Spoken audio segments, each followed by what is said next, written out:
Okay, so I'm going to play Mauve Skies Red. Any response? Arclight Sentinel. Wait, are we playing Crap. Blitz? I don't want to play Blitz. I'm gonna. I had this shrill I was going to play. You're going to go join the other card tournament at the other table? Yeah. One Piece has a game now. Let's check it out. Welcome, everybody, to the reaction step. If you're listening to this on our podcast feed, there's a wonderful YouTube video of the three of us talking about our subject today, which is going to be the world's announcement. So thank you for listening. Check out our Patreon and subscribe to all the stuff. Karate Chop, the subscribe button, flying kick, the notification bell, or whatever YouTube personalities say. I think it's something like that. Head jab, your Yeah, I was gonna. your bell, blackout kick, your buddy. And Isaac gets it. He understands branding. And that's why he's on the team. He's the brand guy. I also wanted to mention before I check in with you fine gentlemen, how you are doing, is that the three of us just got done whatever day it was, the 13th of August in 2022, depending on when you're watching this, as the commentary team for the Portland Battle Hardened. And so you should be able to check out that video on demand somewhere, either on Fable Hobby's Twitch or their YouTube, something like that. Once that video gets posted again, we will make sure it is in a place where you can find it in this video or show notes if you're listening in the podcast feed. There are some really great games, and it was a ton of fun. I definitely recommend checking it out. It was the level of play was very high, so I'll say that for sure. So, gentlemen, how are you doing? Let's start with Isaac. How are you, my friend? I'm doing great. That was a very great marathon we did yesterday. And yeah, it should be up on the Fable Hobby Twitch for like the next 7 days or so. And then should be posted somewhere else after that for all of eternity, or as long as the internet continues to exist. How are you doing, Colin? That was such an ominous statement about the internet right there. I appreciate that. Who knows? Maybe tomorrow it's gone and this is all for nothing. I'm great. I'm tired. I feel like I got that tired voice going on this morning from 11 hours of streaming, but it was a great time. We had a lot of fun. A lot of people in the chat having a good time. We may have learned what Wombat Dash is. I'm still a little confused, but I might be on board unless it's something weird. I don't really know. It might just be New Zealanders having a good time, which if that's the case, I am totally on board. Yeah, doing great. I'm excited to talk about Worlds with the perspective of someone who is only going to just be there and hanging out at the calling and other side events. So I think let's just get into it, because it's been a hot button topic and people have feelings. Yeah, Twitter exploded. So we were going to talk about a number of we're going to run through a few facts about Worlds coming up, and then talk about a number of questions that were raised or maybe contentious issues that people have been pretty vocal about, and just share our takes on them and our thoughts and all that.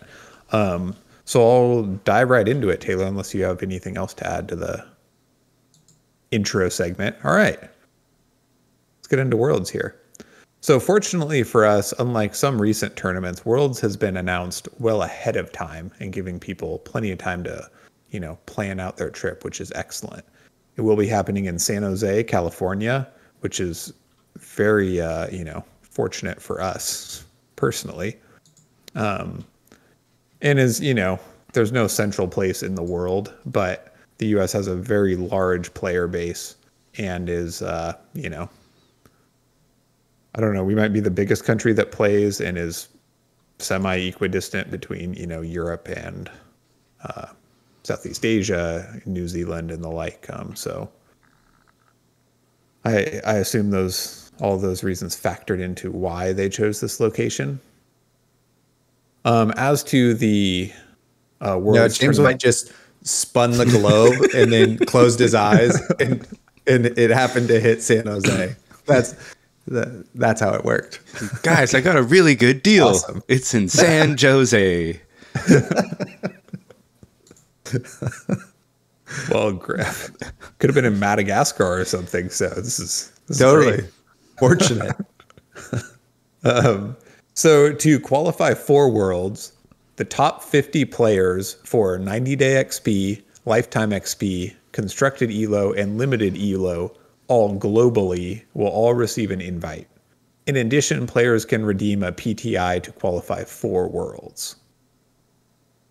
Do you guys have any takes on this qualification system? Pretty acceptable, pretty benign. Anything to add here?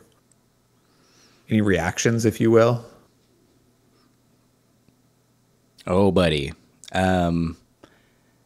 It seems like a lot of ways to qualify that we weren't really aware of. And as usual, the cutoff date is in like a month and a half. They really love to just be like, guess what? Yeah. If you want to grind XP, you better have been already doing it as usual. Really, if you want to get invites to XP, I think you just have to always be playing and always expect that there's going to be some window that you need to be already doing well within, especially on the global level, because there's some grinders out there, even on like the 90-day level. It's kind of insane. Number one spot sitting at 746 XP for 90 days. So that is what it is. I feel like it's also tied to the schedule and what bigger events that give bigger XP you have access to, or at least bigger events with more rounds that you can gain XP, and like your area if you can get like multiple armories. So just kind of, I don't know. It's weird. I was curious though, because I double checked. I'm not on any of those top 50s, by the way. So maybe they dropped a couple of my XP here and there and just didn't get in there. But you're like 53rd. Yeah, I'm 53rd on every single one, if you believe that. Gem, Yeah. Tried to gem my way to the top and it didn't work. So I took the top 50 from all four of those because I was actually curious how much like overlap there was, because I feel like they're kind of all tied together. They're not super distinct metrics, but they're actually more distinct than I thought, to be honest. If we have these four avenues, 50 top players each, it should be 200, and there was about 43 players who appeared on multiple lists. Shout out to local Andrew Rudin, who was on 3 of those lists. Hell yeah. Triple qualifying like the slab daddy that he is. If you don't know, he just has a lot of slabs in his deck. But yeah, so, it definitely is encompassing a lot of people. There's a lot of different nationalities and countries being represented. So overall, I feel like it's achieving what they want, which is, a diverse group of people at a high level, or at least a very active level in some cases. But, to win consistently, you have to be pretty good. So I'll give everybody that benefit because I, once again, am not in any of these top 50 lists. So 53rd. 53rd, exactly. And counting. Let's see. Let's go. Let's go, baby. And in all of them. Yeah, exactly. 53rd in all four. Yeah, it's my curse, and I'll bear it. It's fine. So yeah, Taylor, what are your thoughts on it? Well, so my only take is that now we're actually using ELO, and that was like never announced when we were going to use ELO as a qualifier. And there seems like there just hasn't still been enough ELO events for you to have gotten invited. So you kind of already have to have been a pro level player already, which is totally fine. But my gripe is the lack of communication. Like, we roll out ELO into Road to Nats and ProQuest and that sort of thing to try to help that number base out. And it's like, well, we're going to use it when we feel like it's going to be, we're going to have the most data to be able to make it the most accurate. And then, they just announce Worlds and they're like, hey, we're using ELO, which is totally fine. But I just, if I were a player on the cusp of some of these things, I would have liked to have known that if I had maybe prioritized things potentially differently, that in this calendar year, I would be able to be using my ELO as a way of qualifying. So that's kind of my critique of that, situation. It would have been way better to have known, like, okay, we're adding ELO and we're going to try to use it as one of the qualifiers for Worlds when they announce that we're now going to have rated ProQuest and RTNs. So that's my gripe with that. And, and for me, a lot of the stuff typically that LSS does is usually just based around communication to the player base, because I would like to have all of the information in front of me to be able to make the decisions the best I can. And we'll save the hidden information for when I actually play the game, So is that making sense to both of you? Yeah, I completely agree with your, communication gripes in general. I think a lot of it stems from them, doing it as they go or planning as they go rather than having it all planned ahead of time, which is part of the growing pains, I think, of, a growing game and a growing company from a very small base very quickly. I do have a little bit of pushback against the, we always knew ELO would be used for something someday, right? So if you want to play fun decks at events or just relax, your ELO is pretty doomed. If you want to spike every event and try to attend every event and try to preserve your ELO, then you will have a competitive edge someday in the near future. We didn't know if it would be for Worlds, but it would be coming up really soon. And I also feel that, for almost everybody, ELO still means nothing. Right. It's only the top 50 players in the world whose ELO actually means something. And these are players who attend many callings, many battle hardens, nationals, PT or pro tours, all of these things. So I think should we have been forewarned that ELO would matter for Worlds, I would argue that in order to take any sort of action with that information, you and I would have had to gone to it and performed very well at, every calling this year and, battle hardened and the totally. Like. Because 50 in the world is a pretty elite standing. Yeah, totally. And there's no guarantee that us slightly above average players here would, be there. In that top 50. But a part of it too has been kind of the geographical limitations of the game as well, right? Like, so we're West Coasters and our biggest events have been Battle Hardened LA, Battle Hardened Portland, and then the World or like Vegas calling number 1 and Vegas calling number 2. Right. So, and that's basically all the biggest events on the west side of the Rockies. You know what I mean? So there's a bit of a geographical bias to that as well. Like, we have in New England and kind of in the Midwest too. We've had more recently more of the bigger events. So those players more easily have had more opportunities to make that sort of thing happen and potentially a reality. So I'm more talking about for like, you know, players who are aspiring at this level. You know what I mean? Yeah. I think More than just like our lowly selves. I think, you know, I agree that it would be nice to know ahead of time. I mean, this is kind of them telling us ahead of time, but it's not really useful at all because there's no events coming up to actually change that. I think their attempt to be more inclusive and allow people for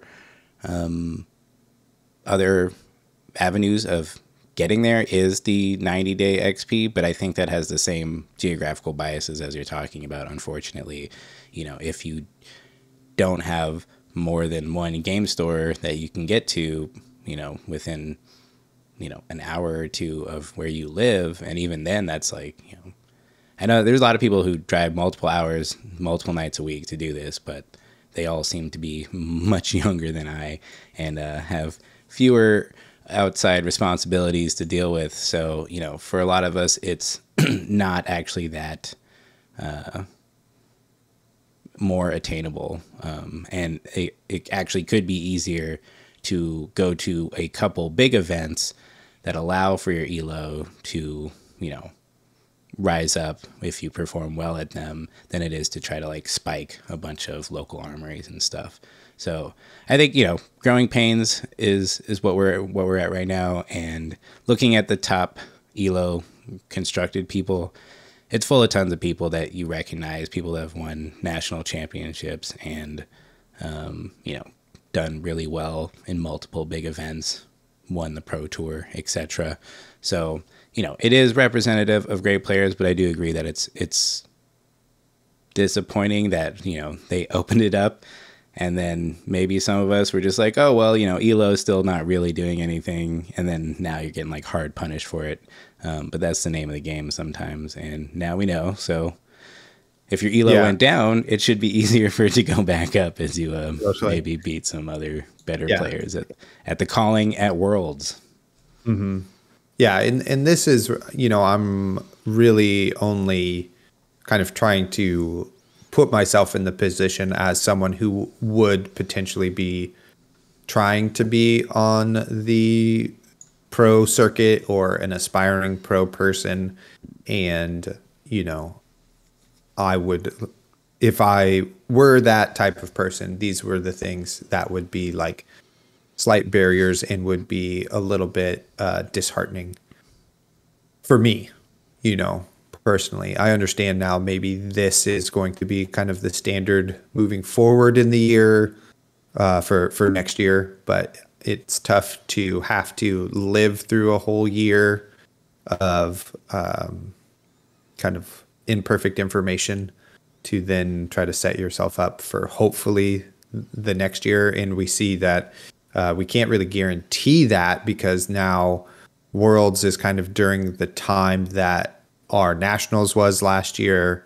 And so we, you know, that has changed some people's kind of theoretical calendars already. So, yeah.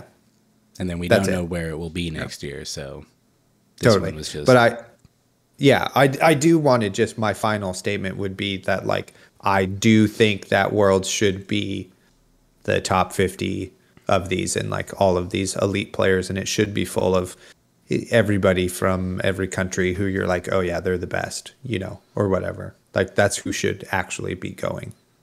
So, yeah. So just to close, I would also argue just in defense of LSS, right? Like, I don't feel like two callings, one a team blitz event, which is a little bit unfortunate, but two callings and two battle hardens for like one region doesn't seem like that underserved. I agree the Midwest and, you know, East Coast have gotten more events, but, you know, it hasn't been terribly unbalanced. And also, I mean, yeah, the geographic thing sucks. Like, believe me, I feel that as a person who lives in a rural area and does not have access to many events. But LSS does not dictate, geographical barriers for anyone. Like if you live in a city without a thriving gaming community, that's just kind of on you. You know what I mean? Because LSS cannot sprout, 6 game stores to have armories for you throughout the week, or evenly distribute armories perfectly via population. They have to have their tournaments hosted in game stores that are excited to and willing to, and have the player base to make them, profitable, or at least, not a loss. So I think that they're just kind of, that's all just dictated by, if this is something important to you, then you have to choose to live in a place where, there's a lot of gaming events in general. Just fucking move, man. Like totally. I hear all the gripes. I'm just saying, like, yeah, there's nothing to be done, Yeah, and I totally tried to fix the geography of the world, though. Like, come on. Yeah, I totally get that. There's like one side of the coin is like, if you want to be a pro player, you have to sacrifice to be elite. But at the same time, the reward for being an elite player is only really bragging rights. There is no, Worlds, there's a big payout, but genuinely, right, it is hobby levels worth of cash flow, or maybe even staying even if it's if you do that well. So it's not like I can put in this sacrifice and get rewarded for it other than really just my ego. You know what I mean?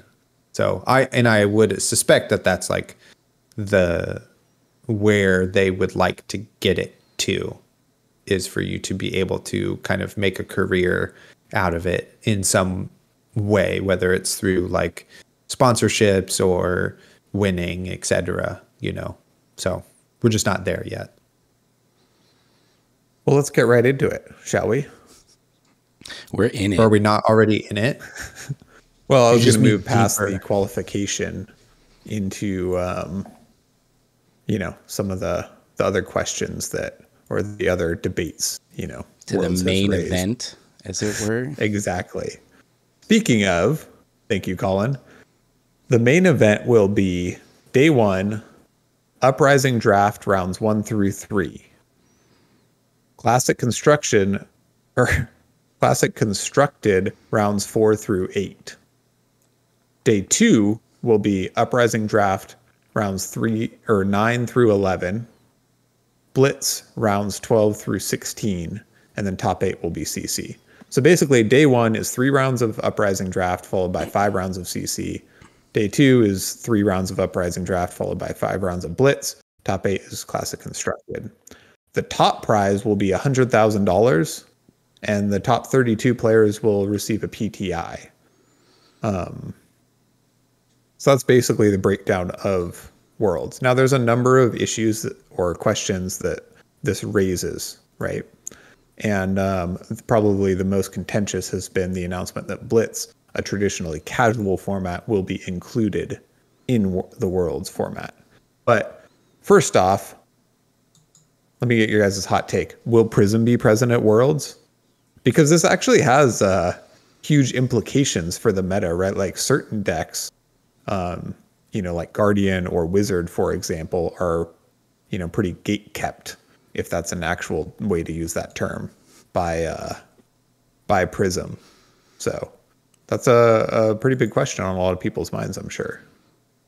Well, as we saw yesterday, Prism is still here. Oh my God. Spoiler alert, if you don't want to hear what happened, jump ahead 10 seconds. Prism did not win, so actually you probably need to skip the whole section. But yeah, we'll see. She's very close. And, we've got, Singapore and Pro Tour to see if she can do it. But There's a chance And she's nationals. still here. Oh, and nationals. Oh yeah, probably multiple nationals, huh? If they have a ban and restricted announcement post nationals, pre worlds, Yeah. I should clarify. But Yeah. Yeah. So I don't know. Seems unlikely, but there's a chance. Yeah, it's like much more slim. So Singapore is, I believe, a mixed format also, which I am unsure if that helps or hinders Prism's chances. Maybe it means that all of the Guardian players do really well in draft, and then in the CC portions like do okay, and then you just feast on your way to winning, or not. I can't say if it's going to happen. It was very close. At the Battle Hardened Portland, we had 3 Prisms in the top 8. So 3 different chances to try to get it there. But you know, hard to know. Hard to know. If you're going to make me give an answer, Prism will be there at Worlds. nice hot take. It's just a very different season than in a Pro Quest or Road to National seasons where you can earn LL points. For a long time now, there are very few events that you have to actually win, not just perform well at. So moving on, there will be 3 rounds of Uprising Draft in day 1 and in day 2 again. So more rounds of draft than either CC or Blitz in total, unless you make top 8. I would say Uprising Draft has been, maybe just because the bar is so high, but has been a bit critiqued, or people have some mixed reviews on it. I think that, initially, like Welcome to Wraith, the game was, heralded as being, very good limited format. And then come Monarch, it was very well received. Everybody was extremely impressed with the nuance and the different class system and the strategy that introduced. I know some people had a bit of complaints about Arya's gameplay, or the speed of the gameplay, but maybe I'm biased, but I think that Arya was pretty much received as the best draft format yet. You guys may disagree, but just in contrast to Monarch and Arya especially, and the growth of the game and people's praise of the draft format and the draft set design, I feel like Uprising has been a bit more contentious, and just people have had more critiques about it, maybe just in comparison to the previous great sets. But there's been a bit of complaint here. So Uprising will be the draft set for the first world championships of the game. So what do you guys think about that? Well, I mean, it's the set that's out, so we can't really change it. You know what I mean? Is it like the best draft set? I don't think so. I think all of the critiques of it are fairly warranted, from all of the limited games I've played, and having drafted every single set that's ever been released in a fairly competitive environment. It definitely falls short in some spaces, but it's still draft. So it is a format that will correct itself, and still is very technical, and you will have to be good at it to do well at Worlds. So just kind of throwing your hands up in the air and being like, this sucks or whatever is is not helping you. You need to practice and shore up those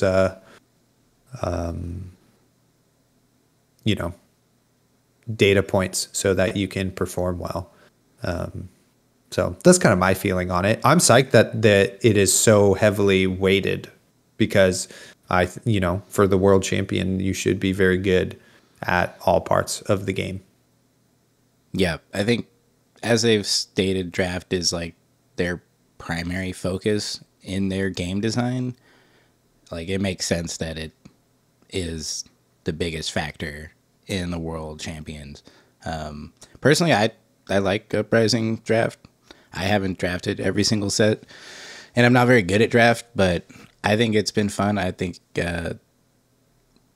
as usual, in Limited, you are testing your fundamentals on top of your ability to draft a good deck, and those are like very core elements to the game. And as you said, you got to be good at this to be the world champ. And I don't think, like, I don't know, some people were saying, oh, well, you can use like older sets, like, but that just seems, I don't know. I thought Tails was weird and spiky, and it was just like, okay, well, you got all the ball lightning, so you win and I'm going to lose because there's no way to stop it. And Quell in Uprising is such like a great mechanic for Limited to be able to really turn your resources into, health, essentially. I think it's working out great. Definitely. I don't know. I feel like too, there seems to be like less like archetypes. Like I don't know. We saw like the evolution of Tails of like, oh, and then like, in Ice Oldhim like came out, and like that was like a big thing. I feel like we haven't seen like any true like unique archetypes come up, rather than just like, oh, well, you draft Phi and you have all the good 0 cost go again cards, and that's pretty much your game plan. But I don't know. I'm hoping that like there's some like a little more depth in there that maybe we haven't seen yet, just because people have jumped on the easier path of just going really aggressive. I'm curious to see too what the players from around the world and what their approach to it, because I think in the US especially, they love to be aggro and they just don't want to block. So that's our style, I guess. But yeah, I don't know. Seems fine. It is a little weird that it's like, I mean, it's only like one more round of draft than CC, and you do have like those 5 rounds on day one, which I think are going to be very pivotal to setting people up to qualify for the top 8. But yeah, that world champ, bring it. Yeah, I agree. Like there's plenty of critiques you can make. Like there aren't really archetypes except in Dromai, but then there's not enough Dromai cards to like truly build one out one way or the other, and that takes a lot of nuance out of the deck building process. I really don't like how the Phi mirror is typically won by the Phi who goes second, therefore just wins the die roll. There's like plenty of little things you can complain about, but in general, I still feel like there's a lot of like beauty and nuance to really appreciate in this game. Like Taylor said, it's a self-correcting format, and good players will still oftentimes win. There's a lot of subtlety in the signals you're sending, the signals you're reading. There's just a lot of good here. I just feel like I said, I feel like it's the bar has been set kind of high, so people don't, appreciate it quite as much as maybe they would in a vacuum per se. And not to say I do understand the critiques of the format, but I think it's, I think it's just fine, and it has its own, own strategies and its own quirks. And again, I don't think it's, so bad in one way or another that if you're a very skilled limited player, you will, just lose if you have practice in the format, right? Let me reword that. If you're a very skilled player and you've practiced this format enough, I think that you should be able to do well. Yeah, I totally agree. So there's just like maybe that lack of potential depth to the deck building and the drafting that you would kind of hope from the product, right? And that's just like, it's still I really like drafting Uprising and playing those games and stuff. And it's still a great product, you know what I mean? But it's just like, if we're striving to be better in all regards, there just are some things that we would like to see changed to make the experience as good as it can be. Yep. Well, let's get right into it. The juicy bits. You made the people wait so long. All right. Well, everybody had a lot to say on the primers there. Blitz will be a heavily weighted format, and this has caused a veritable uproar in the community because Blitz has been traditionally a casual format, touted and promoted as a new player format, more new player friendly, easier for players to get into the game, less cards, quicker, easier to pick up, and all the like. LSS has even released statements in the past, about a year ago or so, stating that Blitz is, designed to be a casual format, and they've gone further to say that when testing cards and heroes, they focus on almost exclusively on classic constructed and draft formats. They don't try to balance everything for Blitz. And that has kind of been traditionally their view and the view of the community. However, we have seen a few Blitz callings, and as the game has grown, LSS seems to have embraced Blitz as a real quote unquote format, if you will, and a legitimately competitive format, and have really gone all in by including it as heavily weighted as CC in the Worlds tournament. So we've seen the breadth of reactions to this, from suck it up idiots to Blitz is like swingy and should not be included in a competitive setting. What do you guys think about this veritable bomb that's been dropped on us? It's been so entertaining to watch everybody just collectively lose their minds, pick a side, gatekeep whether or not you can have an opinion because you're not qualified. Stuff like that, which is, to be expected. It's a thing we're all passionate about, this game, so we're all going to have an opinion on what that is. I think the thing that stands out to me is James White just coming in on Twitter and just laying it down like, well, actually, so I think he's handled it really well, because there's been some pretty rough criticism, and he has not descended into any kind of, at least as far as I've seen, any kind of like derogatory or condescending tone. He's just kind of told it like it is from his perspective. Mm-hmm. People throwing around this screenshot. They're not even screenshotting it themselves. They're just passing the same one around that somebody else posted, which, I don't know if that matters. Did you verify that that's what the article read? Like, I think it is right, but still, like, it's a screenshot.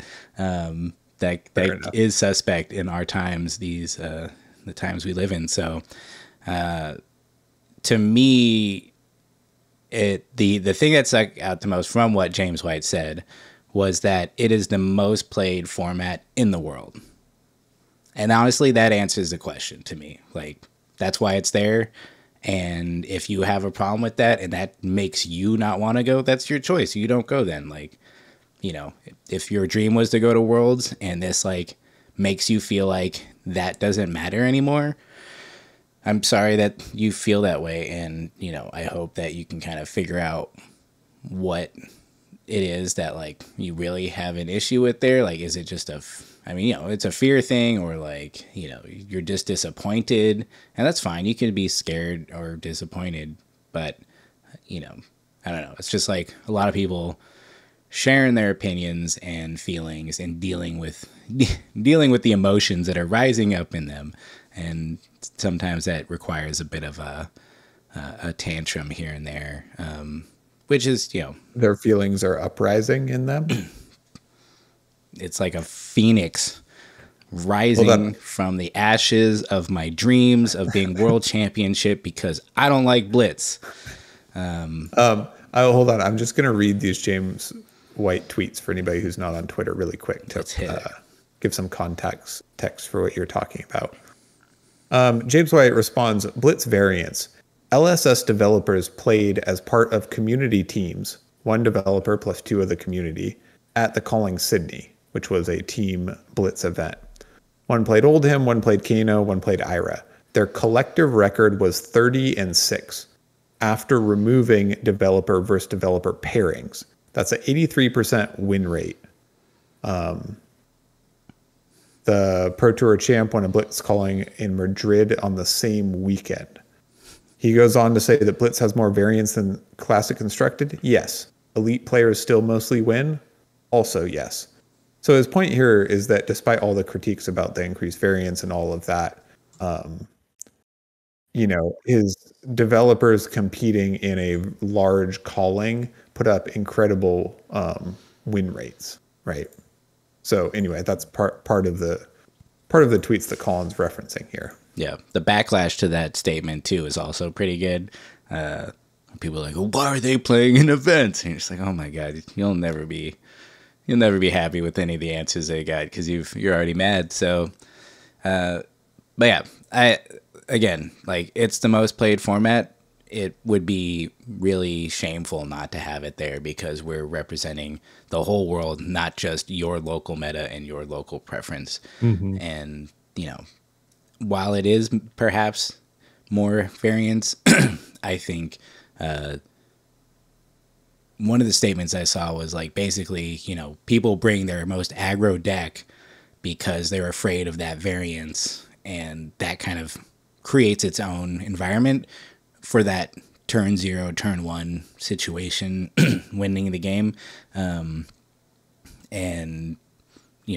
higher skill level players are going to they're not going to have that fear. They're going to bring like the best deck that they can pilot the best and win consistently. And that, that might be just shy of 50%, but if it's just shy of 50% win rate, then you're probably okay. And then, but yeah, I think I've said enough on that. Taylor, what are your thoughts?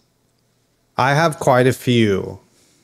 So, bear with me here. So first, I think everybody, or not everybody, there are a majority of people that have viewed Blitz as a casual format. And my pushback against that is that it is one of the most consistently, we know it's the most played, but we've been having Blitz skirmish season. We're on skirmish season 5 now, right? So it's obvious that LSS values this format and that it is played all the time. And there hasn't been any numbers about oh, we only had 9 people show up to our skirmish. Nobody plays Blitz. You know what I mean? It's they're sold out. There's Blitz deck techs on YouTube all of the time. And I think that it being at the skirmish level maybe is a bit of branding issue for skirmishes, that they are supposed to be players' first taste of competitive play, not not actual casual throwaway event.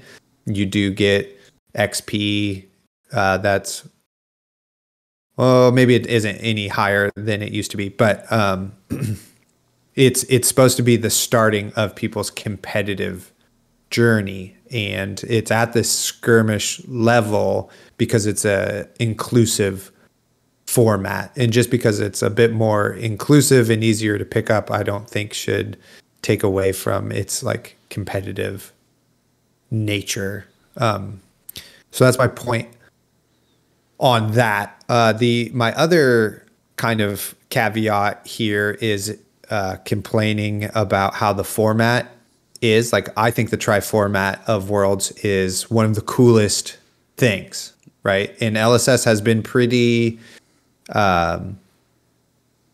what's the word I'm trying to say? They have been really good about communicating that the three major event or formats for Flash and Blood are Classic Constructed, Blitz, and the limited side of the game. Those are the ones that they've like constantly had events for, that they have said that these are our events. So it's not very surprising that Blitz is in Worlds. I mean, it is surprising, but once you think about it, I think it's totally there.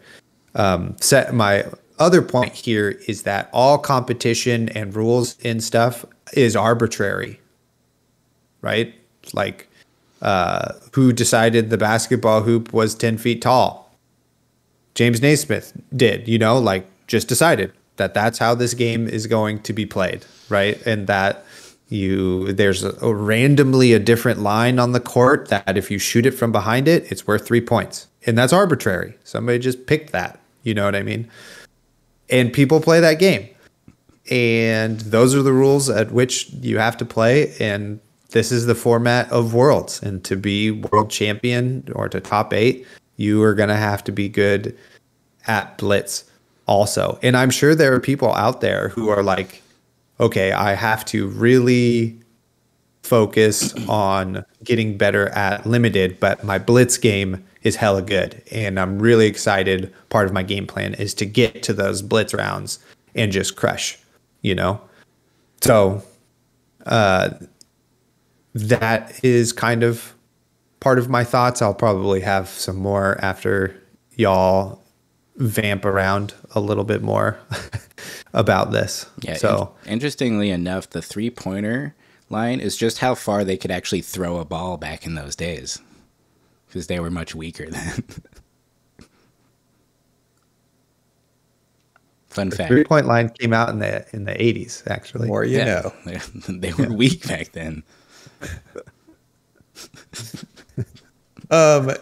Yeah, so I have a bit of response to some of those things. I think that, part of, like Colin alluded to a little bit, a part of the big pushback here is that, a lot of players are to some degree emotionally invested in this, or, maybe not even like fragilely emotionally invested, but just like want to do well, right? Like that's a personal goal they're setting for themselves. They're going to put in the work, many, many hours of their life to test and play.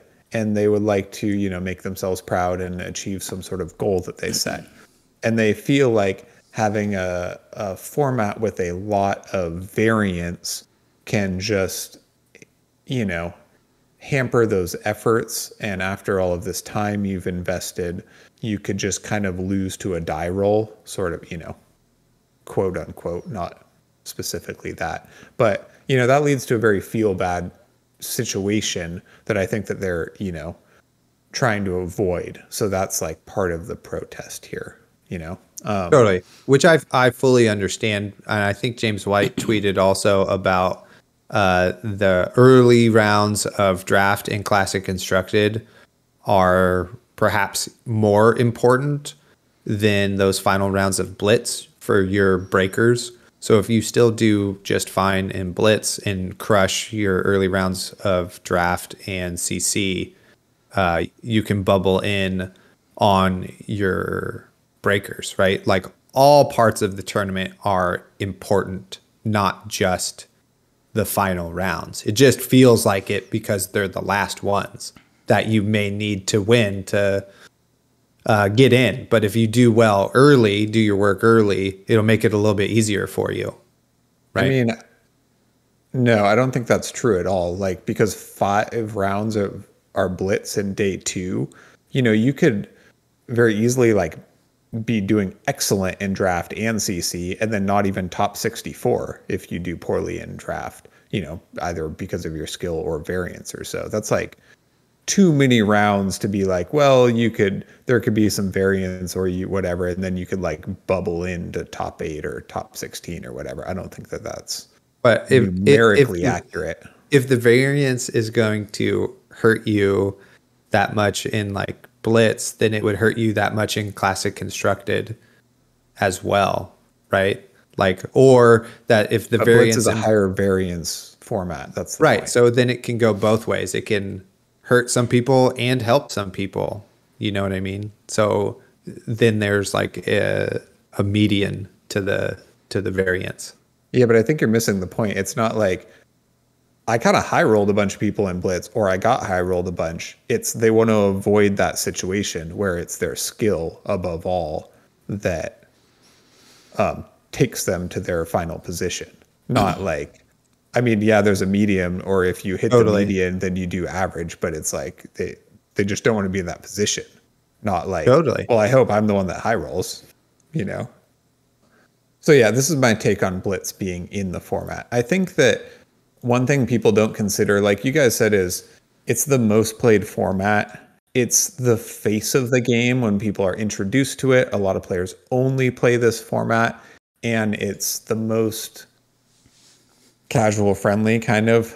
I would argue getting high rolled in Blitz feels like worse than playing any other format. But, you know, so whether we like it or not, it's the majority of the game. And LSS, you know, James White very stubbornly, to all of our benefit, chooses the health of his game above like business and the like, which is awesome.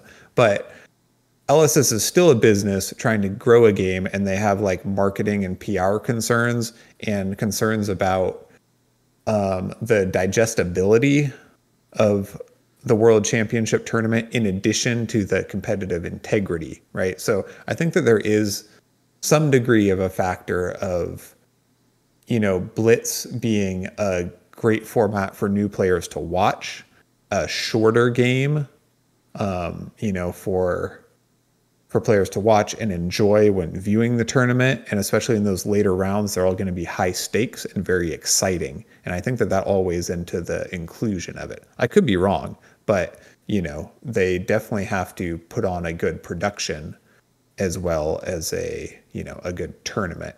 And you could argue that, you know, watching some exciting win and ins in Blitz might, for newer players, be a bit more engaging than like watching, you know, the Prism Oldham match, or, you know, some sort of fatigue matchup in CC or the like. So as much as like I don't like any of those concerns, I think they're like big concerns for LSS, right? And I you know, can't fault them for that at all. Yeah, and we see that in other sports, that they do things to make it entertaining. You know what I mean? Like the Christmas game for basketball is usually between like teams that there's some drama from the previous season. Like we usually see a rematch of the finals, you know, like for Christmas this year, you will see the Warriors play the Celtics on national TV in the prime slot. You know what I mean? And that's just a thing the NBA does to get more views and grow their brand. And that's okay.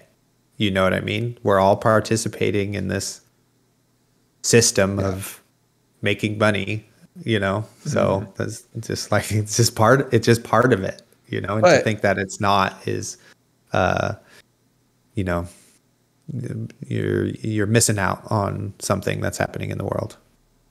Well, but so to me personally, though, I don't particularly enjoy Blitz.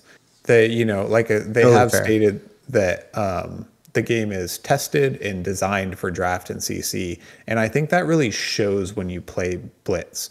With half the life total, certain heroes are not designed to be able to operate viably within those parameters. It feels like they're built for a classic constructed game with 40 health.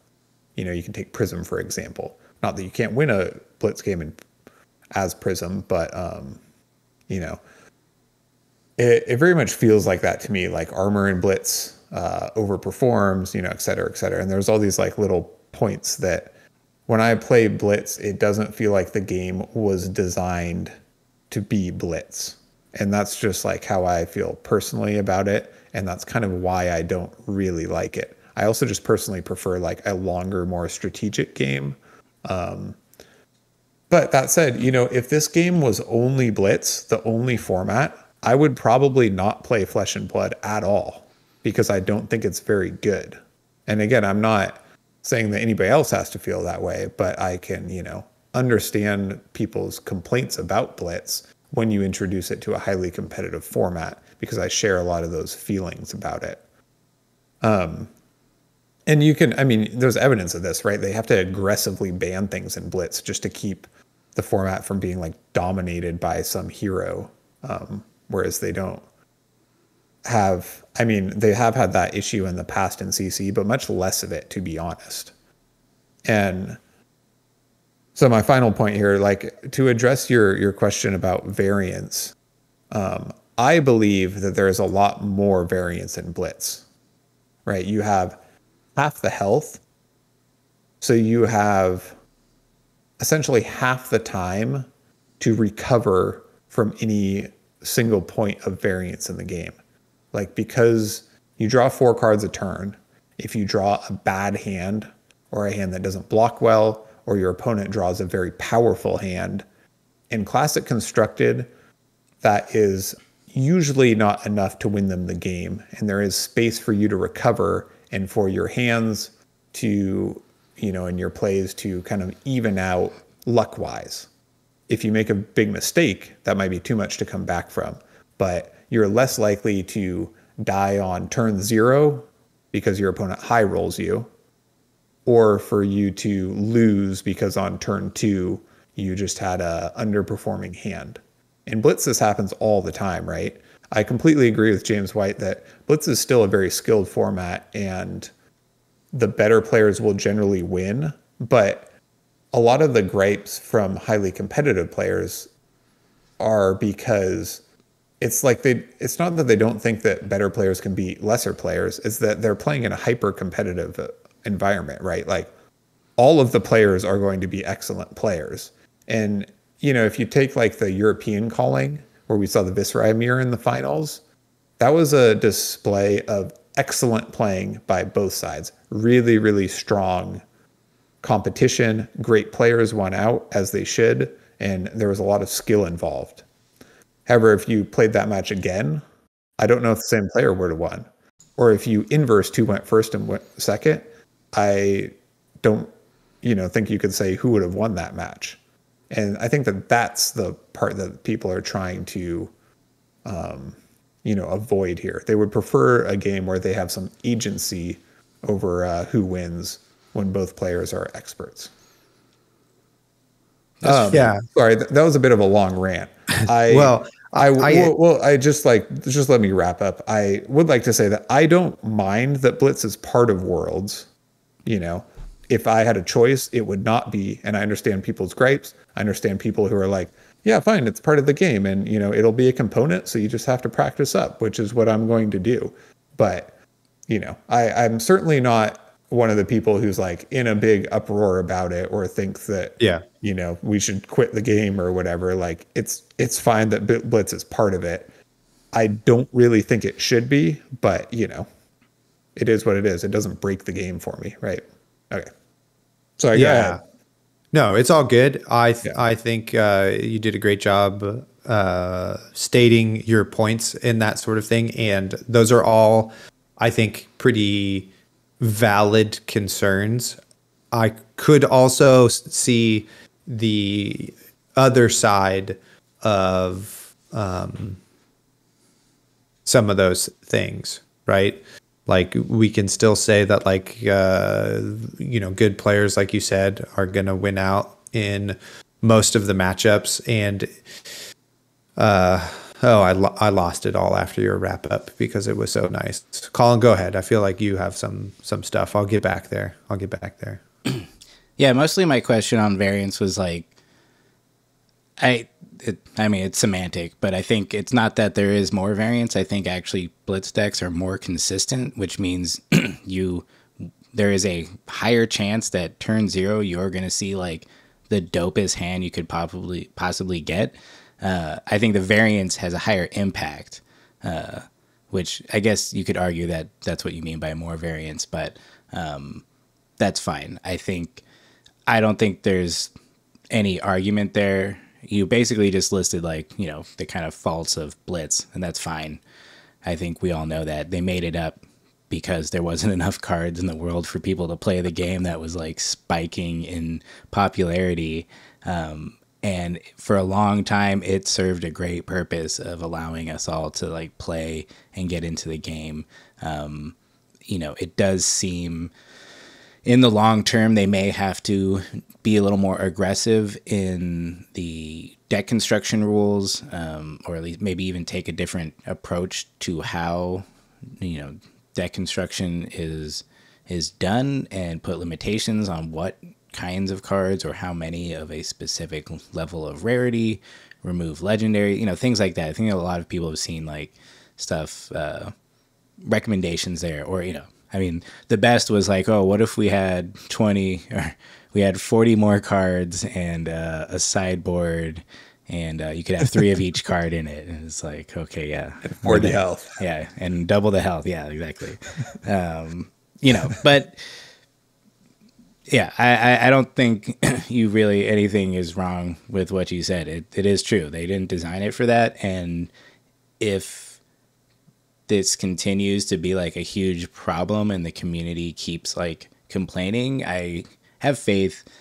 Complaining at that this is included at such a high level event, not just complaining about Blitz, because like I said, Blitz serves a purpose for a lot of people, and for some people it's enough of the game that they like and it fits, their lifestyle, and that should be available. But for the high level stuff, if they keep hearing complaints from like the best players in the world, I trust that they will listen and figure out ways of dealing with that. But to me, it seems, this isn't, the Worlds is not the Olympics of Fab. Like, you're not just specializing in picking up a heavy ass object over your head for like 2 seconds. Like, this is the triathlon. Like, you have to be good. You have to be the crazy person that's like, I'm going to go swim and then jump on a bike and then run. And like, I'm the best at doing that. So like, this is where we're at. And this is how their approach to it. I mean, it's a Tri-Wizard Cup going on right here, and I'm super into that. So I think it will be entertaining to watch. I guess I will be at the Worlds, not watching, doing other stuff, but in retrospect, it'll be fun to go back and watch what happened, and hear what happened and hear the stories. And I think having Blitz there, it adds drama. None of these things are like, thinking about people's feelings or, the work they put into it, and how that upset can be hard. But like, if you compare that to any other like major sport, like upsets happen, and, this is a bit more manufactured, but it also, it's that they're not going to change it right now. 100%. Like, they're just going to do this and stick to their guns, and we'll see what happens. Totally.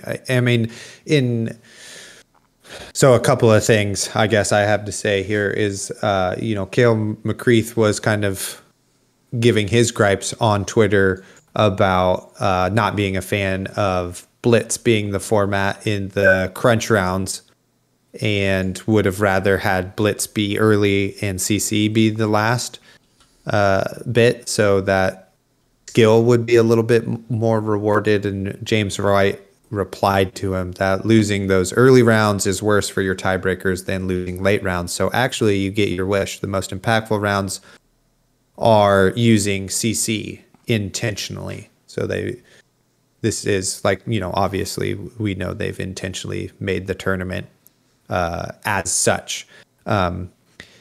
My other point I kind of had is, I do not think it is unfounded for Blitz to have a feel bad part to it, because the game can be so much shorter, and you want to play the game, and you don't want to lose in 3 rounds or 3 turns.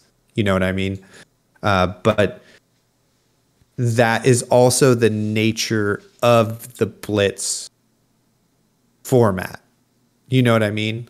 Like, it's not mini CC, it's Blitz, and part of that is points of armor matter a lot more. The 40 cards you choose to have the most well-rounded deck matter quite a bit. It's just like a whole other format of the game rather than it being just like a more accessible way to play Classic Constructed. And because the games are shorter and more explosive, it is definitely warranted to feel like, dang, I only had X amount of decisions, and those were so much less than potentially in like a limited game or in a Classic Constructed game. And I felt like I didn't get the chances to make the decisions to kind of smooth the game out because there weren't that many. And, you know, that is totally valid. But it's also just like, that's how the game goes. So you have to make sure that whatever decisions, if you had any to make in that sort of thing, were the correct ones, you know. And I think the turn zero losses now are way less with the bannings and that sort of thing. So yeah, that's kind of my wrap up, I guess, about that, is that it is 3 distinct formats, you know, and it's just the nature of the beast, and I'm excited.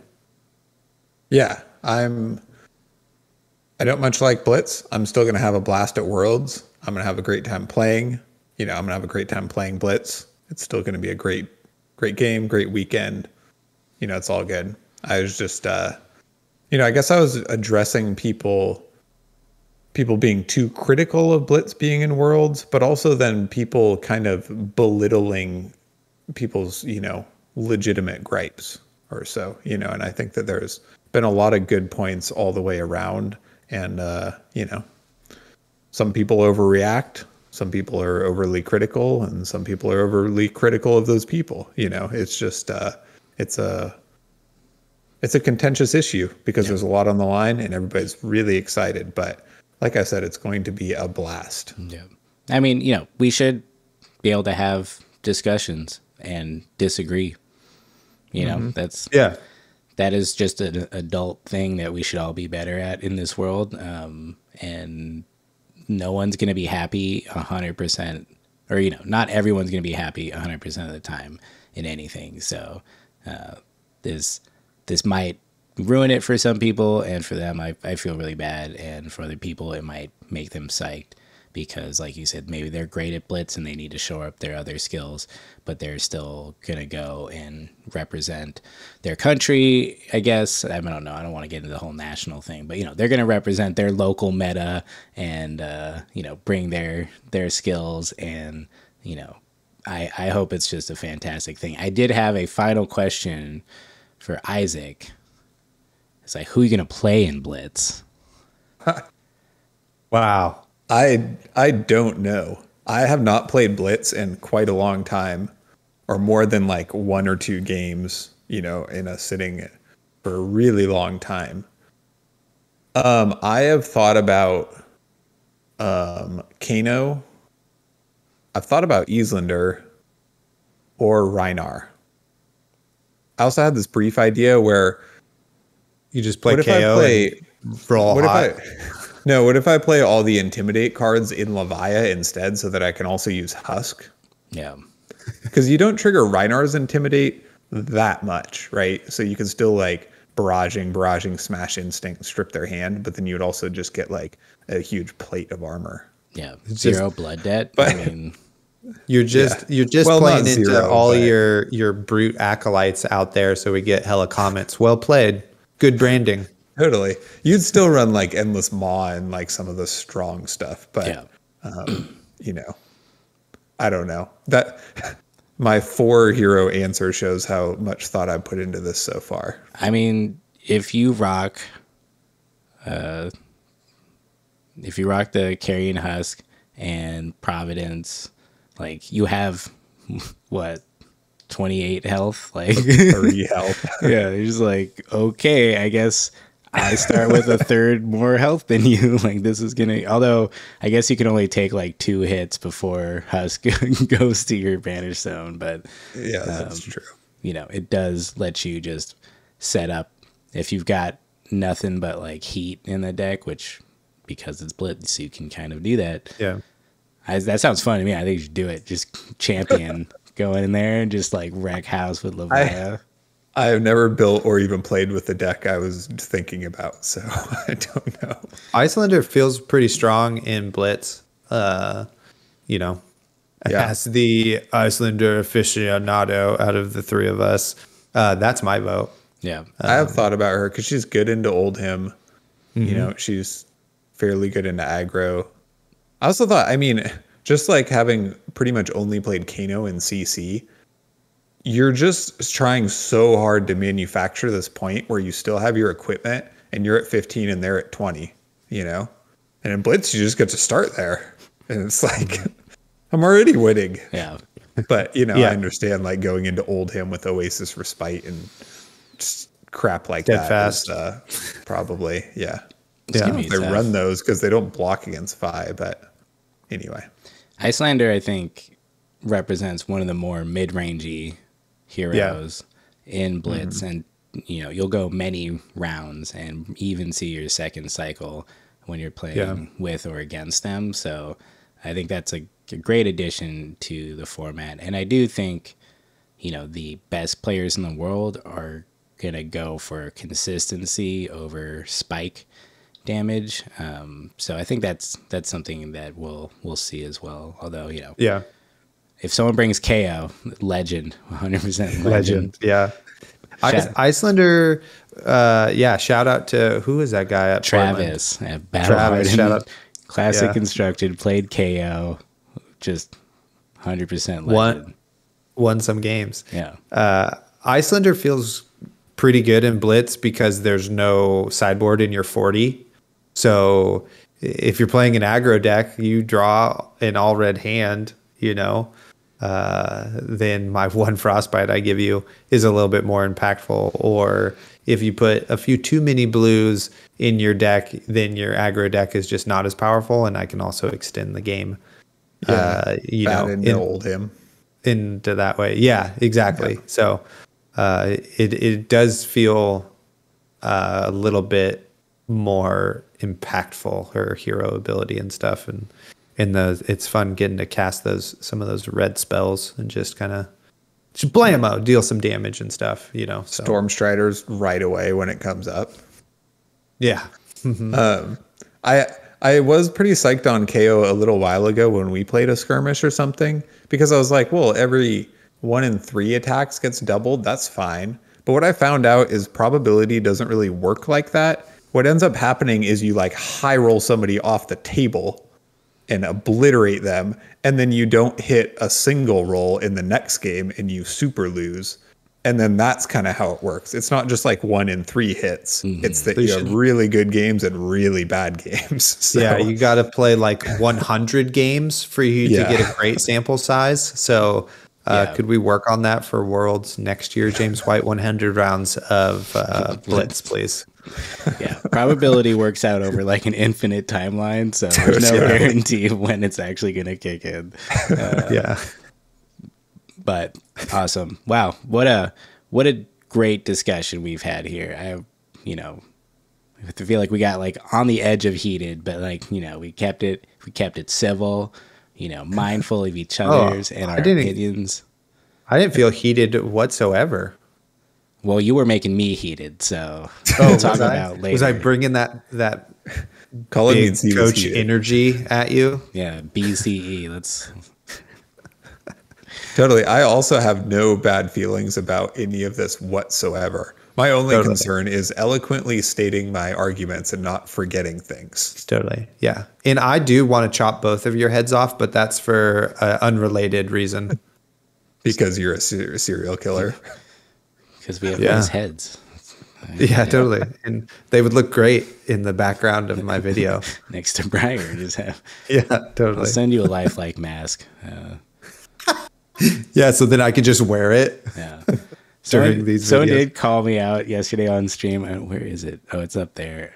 They're like, does Colin have a bobblehead of himself up there? And I actually do. It was a work gift. I thought I think it was Tommy Fresh was just saying because you were like nodding along to what I was saying or something like that. No, this is straight up. I do have one. Shout out to Tommy Fresh. Awesome. Well, this has been fun. We were like, let's keep it quick, and then we talked for over an hour. So like, there we are. Just serial killing and bobbleheads, you know. It's good times. World champions in hearts and actions. Totally.